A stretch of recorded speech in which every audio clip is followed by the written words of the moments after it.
Sebelumnya, PDIP memecat Jokowi, Gibran, dan Bobi Nasution, serta 27 kader lainnya dari Partai PDIP. Keputusan itu dibacakan oleh Ketua Bidang Kehormatan DPP PDIP Komarudin Watubun. Respon Jokowi dan Gibran usai Sekjen PDIP ditetapkan sebagai tersangka, Jokowi memberikan komentar santai. Hormati seluruh proses hukum yang ada. Ditanya lebih lanjut terkait disebut namanya dalam kasus tersebut, Jokowi enggan berkomentar banyak, ia hanya melontarkan senyum kepada awak media. Sementara itu, saat Gibran ditemui, ia menyebut persoalan yang menyeret Hasto Kristianto tak ada urusan dengan dirinya.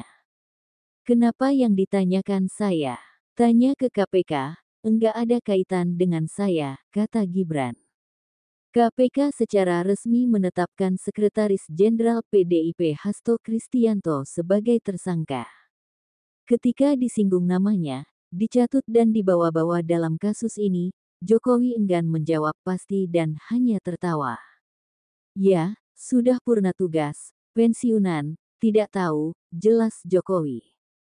Penyidik menemukan adanya bukti keterlibatan saudara Hasto Kristianto, kata Ketua KPK yang baru dilantik, Setio Budianto di Gedung Merah Putih KPK, Jakarta Selatan, Selasa tanggal 24 Desember tahun 2024.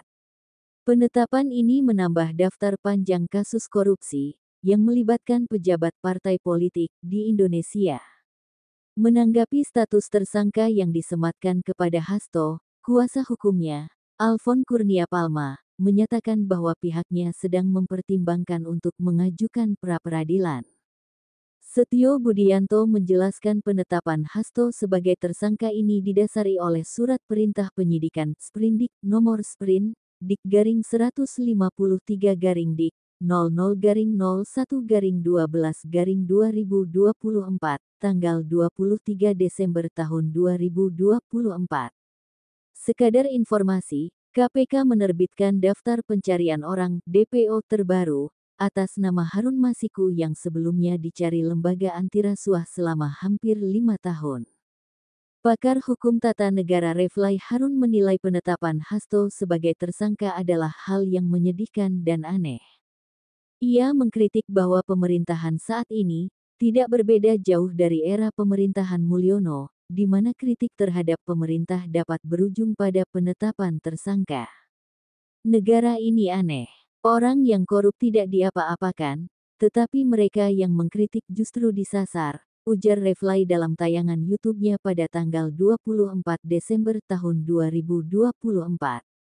Ia pun menyebut bahwa negara ini aneh karena justru mencari-cari kesalahan orang yang bersuara lantang mengkritik pemerintah, tetapi lemah di hadapan koruptor. Memang negara ini aneh, orang yang korup, orang yang bermain bisnis ilegal, tidak diapa-apain, tapi mereka yang mengkritik, mereka yang menegakkan good governance malah sebaliknya.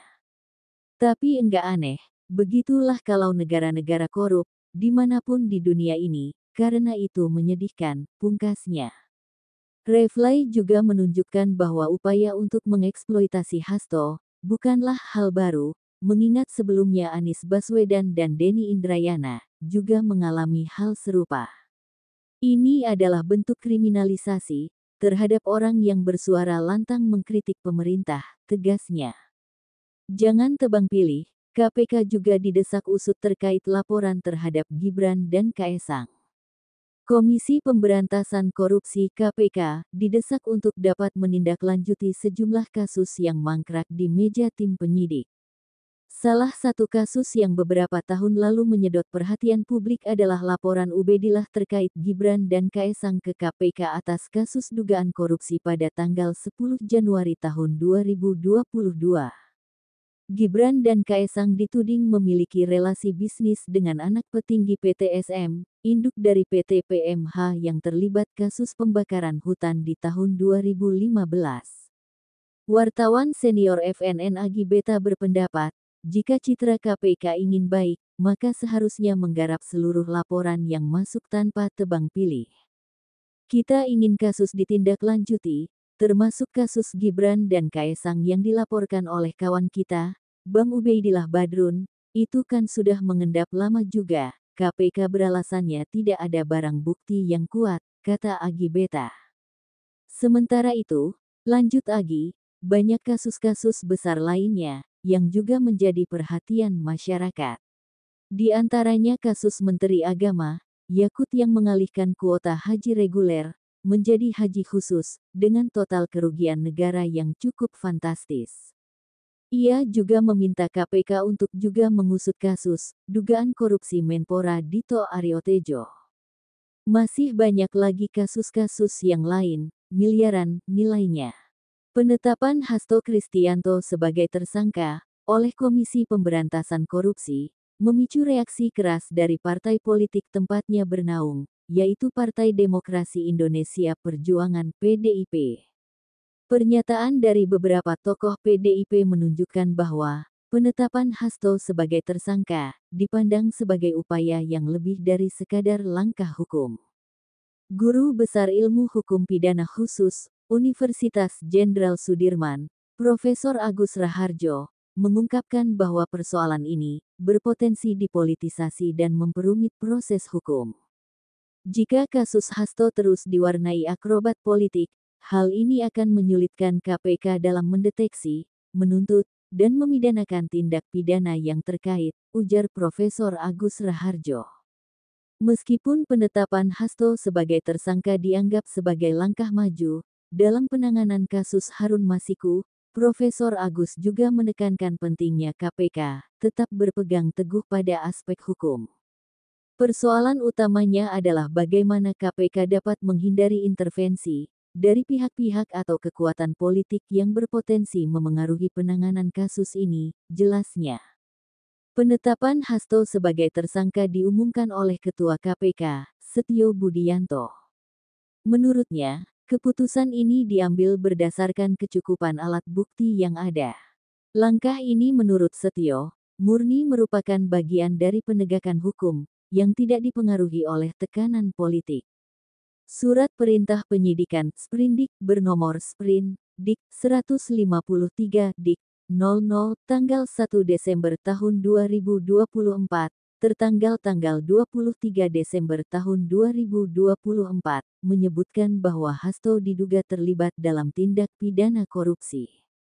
Ia bersama Harun Masiku diduga memberikan hadiah atau janji kepada Wahyu Setiawan, anggota Komisi Pemilihan Umum RI periode tahun 2017 sampai tahun 2022, terkait penetapan anggota DPR RI terpilih periode tahun 2019 sampai tahun 2024.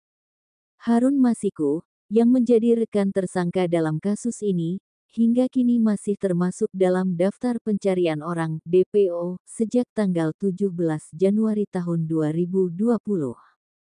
Penetapan Hasto Kristianto sebagai tersangka merupakan langkah penting dalam penegakan hukum di Indonesia.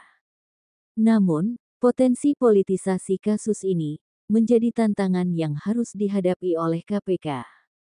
Di sisi lain Sekjen PDI Perjuangan, Hasto Kristianto, menghormati langkah KPK yang telah menetapkannya sebagai tersangka.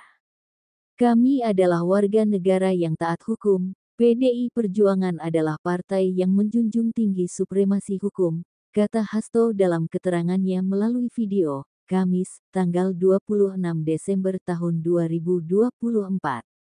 Sementara itu, pegiat media sosial, Denny Siregar menyebut Hasto bukan orang penakut. Menurutnya, tersangkanya Hasto seperti membuka kotak Pandora. Denny Siregar memastikan bahwa akan banyak rahasia yang dibongkar Hasto, dan menjadi bumerang bagi penguasa. Akan banyak rahasia-rahasia dibongkar, yang berpotensi jadi bumerang buat penguasa, tuturnya.